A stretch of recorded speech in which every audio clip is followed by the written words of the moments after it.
कल होता है KMNO4 के साथ मेरे साथ मैंने तो ये किया था।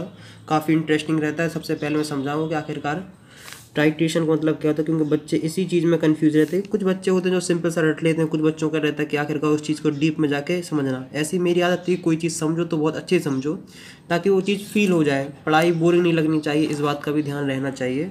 तो सबसे पहले हम लोग समझते हैं आखिरकार टाइट्रेशन मतलब क्या होता है। देखो, जिस हिसाब से मैंने जो टाइट्रेशन का मतलब समझा था और क्या उसके एग्जैक्ट मीनिंग निकाला था वो था कि टाइट्रेशन एक प्रकार का प्रोसेस है। दोबारा सुनो, टाइट्रेशन देखो ध्यान से। टाइट्रेशन एक प्रकार का प्रोसेस है जिसमें से कोई नोन क्वांटिटी किसी अननोन क्वांटिटी में धीमे धीमे मिलाई जाती है। क्या? दोबारा सुनो, टाइट्रेशन एक प्रकार का प्रोसेस है जिसमें कोई अननोन क्वांटिटी में कोई देखो अननोन क्वांटिटी में कोई नोन क्वांटिटी मिलाई जाती है धीमे धीमे। उस प्रोसेस को कहते हैं हम टाइट्रेशन की हेल्प से तुम बहुत सारी चीज़ें मतलब पता करते हैं, इसलिए इस चीज़ की ज़रूरत पड़ी। तो बेसिकली अगर हम समझेंगे टाइट्रेशन क्या है कि देखो जैसे एसिड बेस का टाइट्रेशन होता है, बेस एसिड का कुछ ही बोलो टाइट्रेशन होता है, मतलब बहुत कॉन्फिडेंट मेथड है। तुमने अगर स्कूल में या फिर जो होगा देखोगे तुम्हें एक ब्यूरेट दिया जाता है। तो मैं यहाँ तुम्हें KMNO4 का समझाऊंगा, बाकी तुम अपने आप समझते जाना। मैं नहीं समझाऊंगा सारे मेथड का, सब कुछ समझाऊंगा। K2Cr2O7 का भी समझाऊंगा, सबकी कैलकुलेशन बताऊंगा सबका। क्योंकि देखो यहाँ हम मेथड के बारे में देखेंगे, यहाँ हम कैलकुलेशन के बारे में देखेंगे। तो उसमें कुछ आता है KMNO, देखो ब्यूरेट में फिल किया जाता है जो नोन क्वांटिटी हो। क्या हो? नोन क्वांटिटी, जिसकी हमें अमाउंट पता रहती है। इसमें जैसे मान लो हमने रख दिया KMNO4।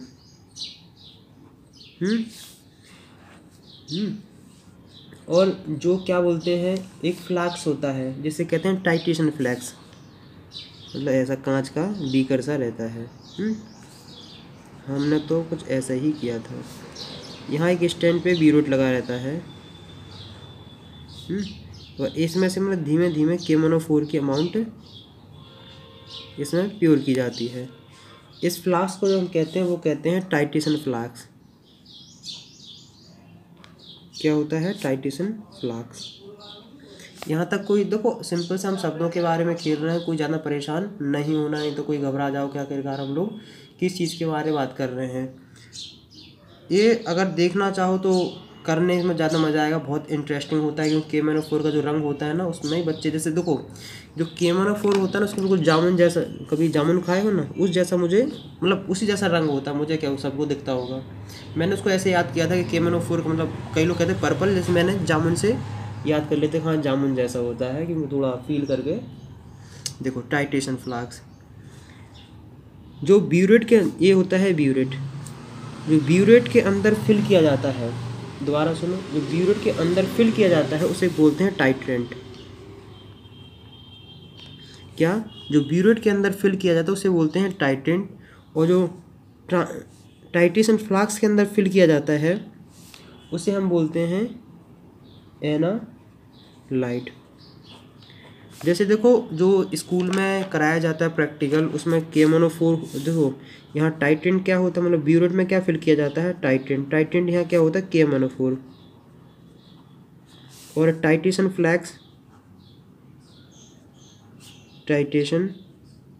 फ्लैक्स में हम लोग क्या फिल करते हैं?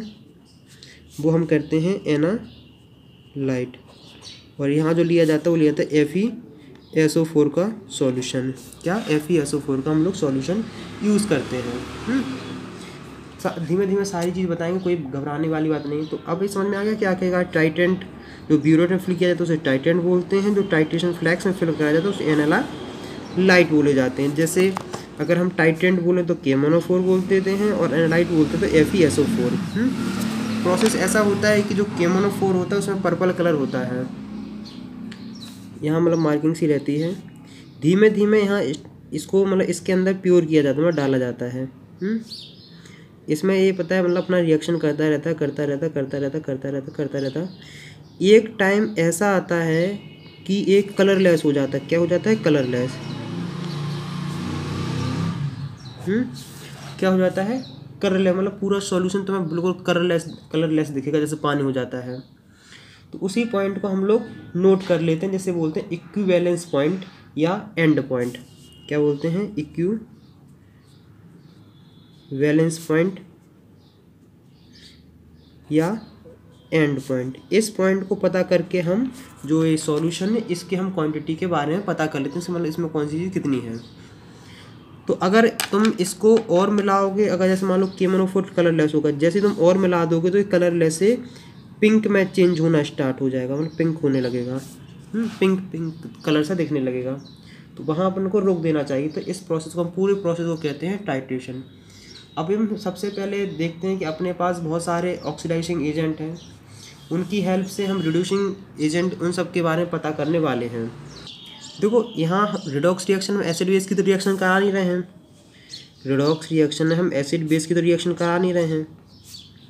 तो यहाँ एसिड बेस के बारे में हम लोग नहीं पढ़ते हैं। जो हम लोग रिडॉक्स रिएक्शन जो हम लोग पढ़ते हैं वो बेसिकली हम पढ़ते हैं क्या, ऑक्सीडाइजिंग एजेंट को, किसको? ऑक्सीडाइजिंग एजेंट को हम रिड्यूसिंग एजेंट में मिक्स करते हैं। इसका मतलब ये है कि ऑक्सीडाइजिंग एजेंट होती है, इनकी क्वांटिटी होती है नोन, और ये किससे फिल किए जाते हैं? ये फिल किए जाते हैं ब्यूरेट में। किससे फिल किए जाते हैं? ब्यूरेट में। और इसी को तुम क्या बोल सकते हो? टाइट्रेंट। अगर तुम इसका एक एग्जाम्पल देखना चाहो तो एग्जाम्पल क्या है? KMnO4।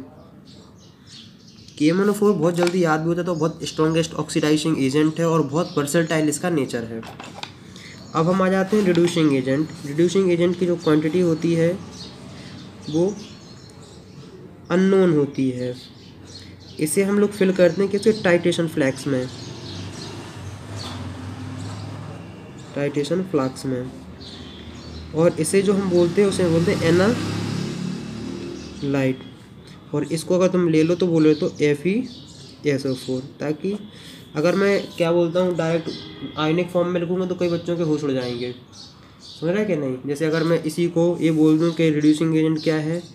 Fe+2, तो आधे बच्चों को फील ही नहीं होगा।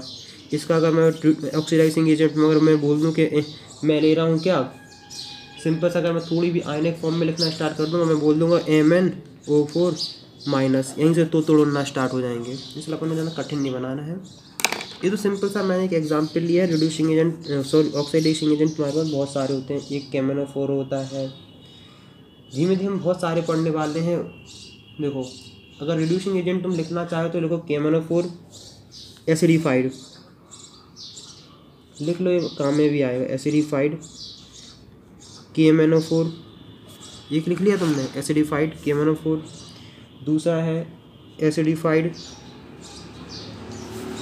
K2Cr2O7 iodine solution, potassium iodate,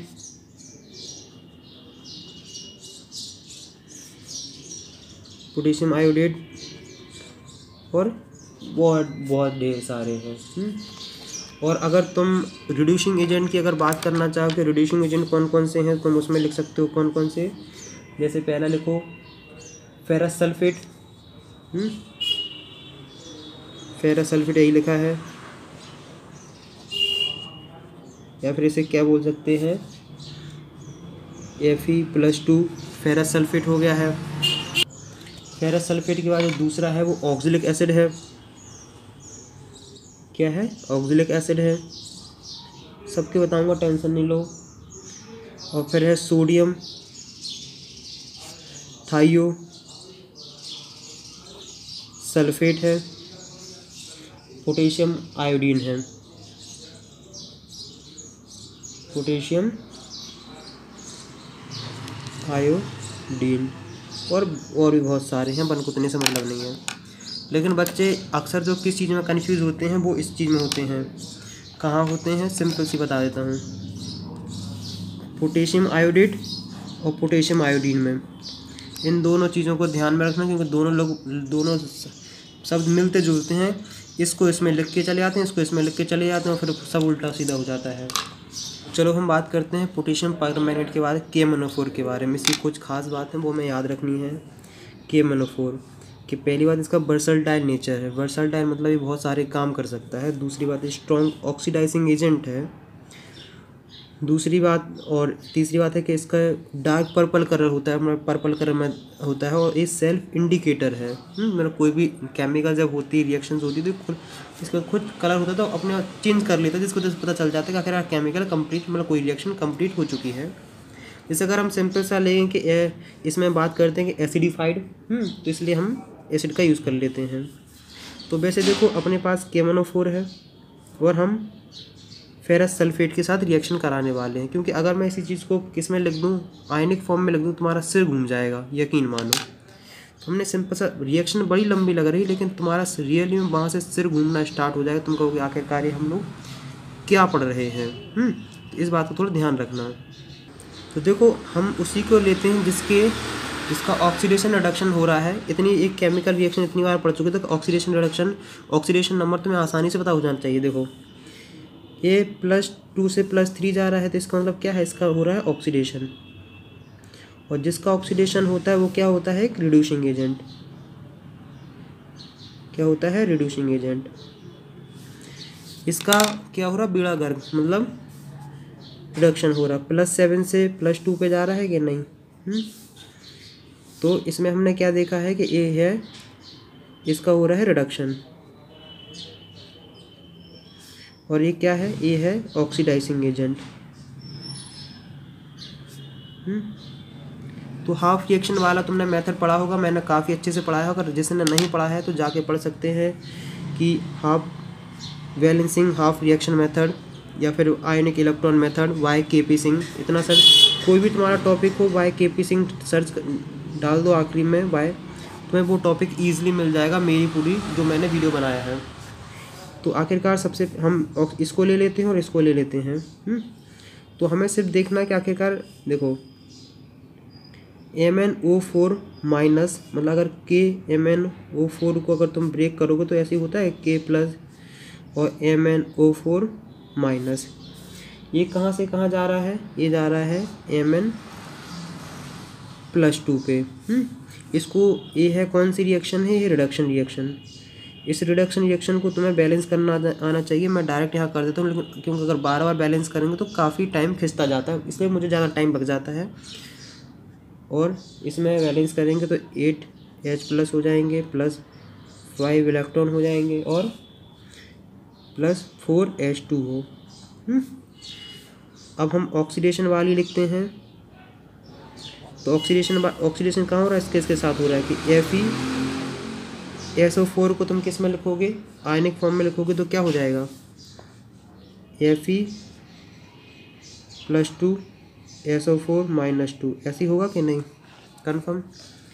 तो हम रिडक्शन वाली लिखते हैं, क्या लिखते हैं, Fe+2 गिव्स Fe+3 +1 इलेक्ट्रॉन क्या किया इसने, लॉस किया है।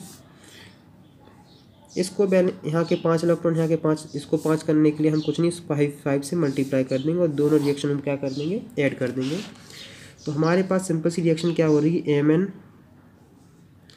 MnO4 minus +5 Fe+2 +8H+ gives, इससे क्या मिलता है, Mn+2 +5 Fe3 और 4H2O। तो अगर तुम रिएक्शन देखना चाहो तो देखो ये वाली रिएक्शन, यही वाली रिएक्शन है, देखो सेम टू सेम। देखो ये दोनों रिएक्शन सेम सेम है। देखो ये रहा, ये रहा, ये रहा, और ये वाला पोर्शन ये रहा, ये वाला पोर्शन ये रहा और ये वाला ये रहा। इसका हमने नहीं लिखा क्योंकि इसका तो कुछ भी हमें देखने को नहीं मिला है, तो हमने सिंपल सी लिख ली रिएक्शन के नहीं। यहाँ तक कोई दिक्कत, कोई समस्या मेरे हिसाब से तो नहीं होनी चाहिए। अगर हम यही चीज़ किसके साथ करें, ऑक्सीलेट के साथ करते हैं। देखो ये हमने फेरस सल्फेट के साथ किया है, अब हम ऑक्सैलिक एसिड के साथ करते हैं। देखो वही सेम है, MnO4 minus +8H+ +5 electron gives Mn+2 4H2O। इसको ऐसे लिख लो, और इसका अगर तुम ऑक्सिलिक का लिखते हो तो उसका ऐसे बनता है, और इससे बनता है CO2 प्लस 2 इलेक्ट्रॉन। इसको यहाँ एलिमेंट के हिसाब से बैलेंस करेंगे। अब जो मेन रहता है वो रहता है इलेक्ट्रॉन के हिसाब से बैलेंस करने के लिए। देखो यहाँ 5 इलेक्ट्रॉन है, यहाँ 2 इलेक्ट्रॉन है, 2 का मल्टीप्लाई करेंगे यहाँ, और इस 5 का मल्टीप्लाई करेंगे यहाँ, तो 10 इलेक्ट्रॉन हो जाएंगे, और 10 इलेक्ट्रॉन हो जाएंगे, तब दोनों इलेक्ट्रॉन बराबर हो जाएंगे, कैंसिल आउट हो जाएंगे। देखो सिंपल सा 2MnO4 minus plus 5CO minus COO minus plus 16H plus gives 2Mn plus 2 plus 10 CO2 plus 8H2O। मुझे लगता है कि तुम्हें काफ़ी हद तक ये भी चीज़ समझ में आ गई होगी कि आखिरकार कैसे हम किसका कहते हैं। अब हम जो देखेंगे वो देखेंगे पोटेशियम डाइक्रोमेट टाइट्रेशन। यही पोटेशियम डाइक्रोमेट की कहानी जिसे बोलते हैं K2Cr2O7। पहली बात है week oxidising agent then KMnO4 से, क्यों KMnO4 ज़्यादा स्ट्रॉन्गेस्ट ऑक्सीडाइजिंग एजेंट है। ये सेल्फ इंडिकेटर नहीं है, जैसे KMnO4 पर्पल का इंडिकेटर है कि कलर चेंज हो जाता है, ये इंडिकेटर नहीं है। इसमें कोई भी ड्रामेटिक कलर चेंज नहीं होता है जब टाइट्रेशन होता है, इसलिए इसमें एक्सटर्नल इंडिकेटर यूज़ किए जाते हैं। जैसे कई नाम हैं कि diphenyl N acid, potassium ferric cyanide, ये सबसे ज़्यादा यूज़ होता है। ये वाला सबसे ज़्यादा यूज़ किया जाता है, मतलब ये तुम्हारे पास रहे एक्सटर्नल इंडिकेटर। देखो कहानी ऐसी है कि इसमें रियली में होता क्या है। तो K2Cr2O7 oxidise the indicator diphenyl amine just after the equivalence point to give intense blue colour indicating the end point. जब इसमें एंड पॉइंट इंडिकेट किया जाता है तो इसमें इंटेंस ब्लू कलर आ जाता है। तो अगर इंटेंस ब्लू कलर आ जाए तो इसका मतलब ये है कि एंड पॉइंट आ चुका है। और हम क्या करते हैं, सिंपल से इसका क्या देखते हैं, रिएक्शंस देखते हैं। देखो सिंपल सी रिएक्शन है कि इसको हम लिखे आयनिक फॉर्म में लिखेंगे Cr2O7-2, क्योंकि देखो ये यहाँ कोई बड़ी बात नहीं, तो मुझे तसल्ली नहीं होती कि तुम लोगों को समझ में आए। इसको आयनिक फॉर्म में लिखोगे तो क्या लिखोगे, K+Cr2O7-2। तो इसको हम क्या लिखेंगे, आयनिक फॉर्म में लिखेंगे। और ये पूरा बैलेंसिंग करने के बाद आना चाहिए। हाफ रिएक्शन जैसे बैलेंस करते हैं वैसे ही इसको ये बैलेंस किया गया है। तो 2Cr+3+7H2O। और अगर हम क्या देखते हैं, ऑक्सीडेशन ऑफ फेरस सॉल्ट मतलब फेरस सॉल्ट Fe+2 जिसका ऑक्सीडेशन नंबर हो, वो कोई भी ले लो फेरस सॉल्ट। तो इसमें जो लिखें जैसे FeSO4 भी एक फेरस सॉल्ट है कि नहीं है, एग्जाम्पल मैं बता रहा हूँ। तो इसका ऑक्सीडेशन ऑफ फेरस सॉल्ट देखेंगे तो क्या है, Fe+2 plus Cr2O7-2 plus 14H plus, और ये आ जाएगा 2Cr+3 प्लस 6Fe+3, यहाँ 2 हो जाए, यहाँ 6 हो जाएगा, और प्लस 7H2O। तो ये रही तुम्हारे पास क्या, एक ओवरऑल रिएक्शंस। ये क्या है, ऑक्सीडेशन ऑफ फेरस सॉल्ट तुम कोई भी ले सकते हो, जैसे FeSO4 भी एक फेरसी सॉल्ट है। जो पिछली वाली रिएक्शन देखी, इस वाली रिएक्शन देखी थी, दोनों में कभी कभार ऐसा होता है KMnO4 और K2Cr2O7 में कई बार डिफरेंस पूछ ले, तो सिंपल सी ये पॉइंट लिखे इस पर लिख देना। अब हम देखते हैं आइडोमेट्रिक एंड आइडोमेट्रिक टाइट्रेशन। क्या देखते हैं, आइडोमेट्रिक एंड आइडोमेट्रिक टाइट्रेशन। तो इसको भी थोड़ा देख लें, क्योंकि जो आयोडीन होता है I2 वो एक माइल्ड ऑक्सीडाइजिंग एजेंट होता है, ना ज़्यादा वीक होता है ना ज़्यादा स्ट्रॉन्ग होता है, इसे सिर्फ माइल्ड बोलते हैं। आइडोमेट्रिक एंड आइडोमेट्रिक टाइट्रेशन, इस चीज़ के बारे में हम लोग अब लिखना स्टार्ट करेंगे। देखो ऑक्सीडाइजिंग एजेंट मतलब होता है जिसका रिडक्शन होता है। क्या होता है, जिसका रिडक्शन होता है उसको हम ऑक्सीडाइजिंग एजेंट बोलते हैं। देखो ये सिंपल से पॉइंट हैं जो समझने हैं कि एक पहली बात है माइल्ड ऑक्सीडाइजिंग एजेंट होता है, नॉन पोलर सब लोग जानते हैं कि देखो आखिरकार ये ऑक्सीडाइजिंग एजेंट क्यों होता है कि आई टू में +2 इलेक्ट्रॉन ले लेता है, तो इससे बनता है -1।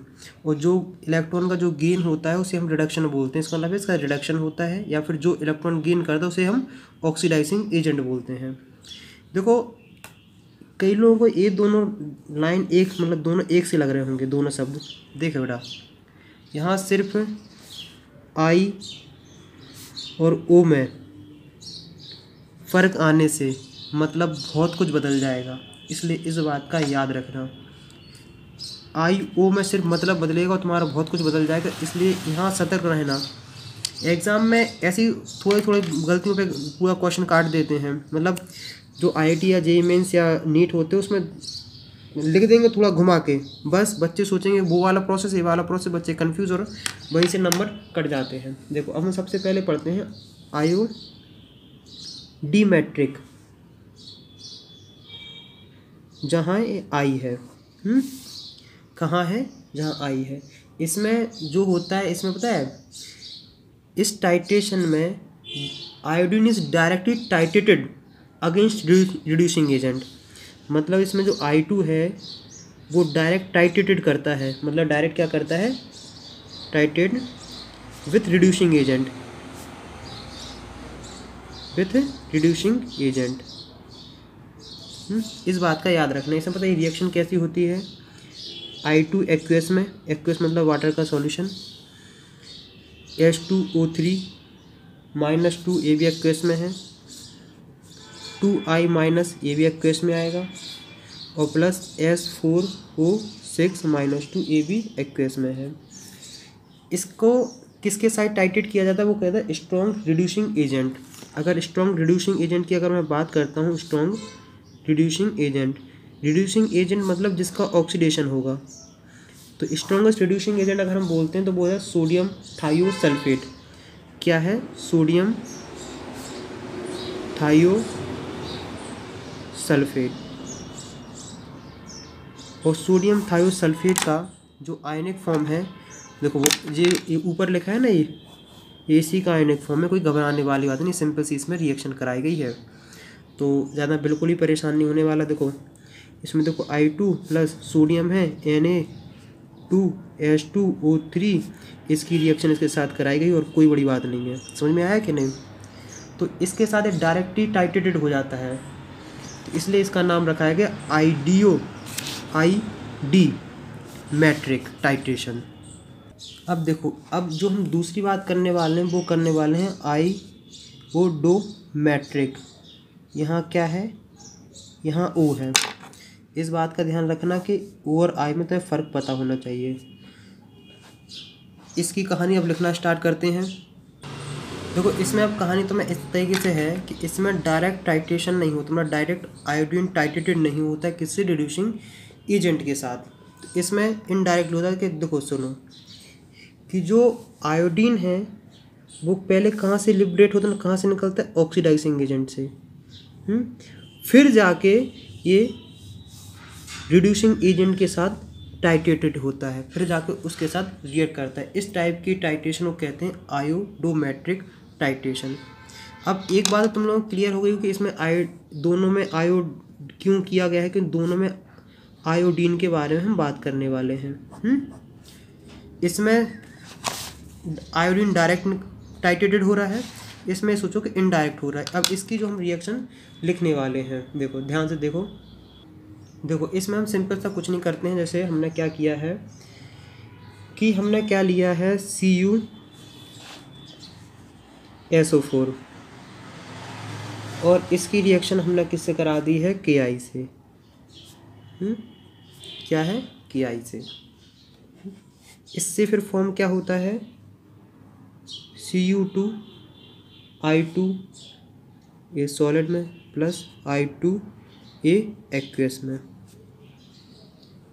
अब ये वाला आयोडीन किससे रिएक्ट करेगा, N2H2 और O3 सोडियम थायोसल्फेट से।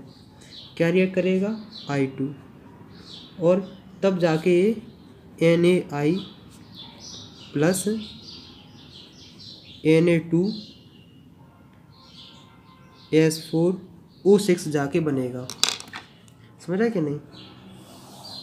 इस चीज़ पे गौर करना। बैलेंसिंग करना सिंपल से कुछ नहीं, यहाँ 2 से मल्टीप्लाई कर दो, यहाँ 2 से मल्टीप्लाई कर दो। अगर ये देखें तो ए है 2 स्टेप, 2 स्टेप। अगर इसका देखें तो ये है 1 स्टेप। देखो एक चीज़ अगर तुम्हें दिख रही हो, ए वाली रिएक्शंस और ए वाली रिएक्शन दोनों एक ही हैं। क्या है? ये दोनों रिएक्शंस एक हैं अगर सब एलिमेंट के बराबर देखे जाए, बस दोनों का प्रोसीजर अलग अलग है। तो मुझे उम्मीद है कि यहाँ तक तुम्हें काफ़ी हद तक ये टाइट्रेशन समझ में आ गया होगा। तो बताइए कि आपको यहाँ तक कैसा लगा पढ़ के। कोई डाउट्स हो तो डाउट्स कमेंट्स में लिख दीजिए, कोई भी दिक्कत हो वही बताइए। लेकिन मैं जो स्टोइचियोमेट्री जो है जिसमें हम अमाउंट्स के बारे में पढ़ने वाले थे वो यहाँ कवर नहीं कर पाए, क्योंकि वीडियो की लेंथ मुझे लग रही काफ़ी ज़्यादा हो गई है। और मैं थोड़ा एक साइंटिफिक तरीके से हर काम करता हूँ, तो मतलब मैं ज़्यादा लाइन से नहीं लगता, उसका एक रीज़न है। तो ये वीडियो हम यहीं ख़त्म करते हैं। जो नेक्स्ट वीडियो आएगी उसमें मैं इसकी न्यूमेरिकल भी कराऊँगा कि कैसे क्या क्या काम करना है। तो यहाँ तक आज के लिए इतना ही बहुत है। नेक्स्ट वीडियो मिलेंगे, तब तक स्टडी करते रहिए। डाउट्स हो, कन्फ्यूजन हो, जो भी हो, अगर मैंने कुछ गलती से गलत बता दिया हो तो भी आप बेशक बताइए, क्योंकि देखो एक गुरु को उसका स्टूडेंट ही महान बनाता है। एक इंसान अपने आप में कुछ नहीं होता जब तक उसे कोई दूसरा ना मिले। तो आप मेरे लिए, अगर कुछ हूँ तो आप सबकी वजह से हूँ, तो आप सपोर्ट करिए, बताइए, उस चीज़ को देखेंगे और बेहतरीन तरीके से सही करेंगे। तब तक आप स्टडी करते रहिए। कोई डाउट्स हो तो बताइए।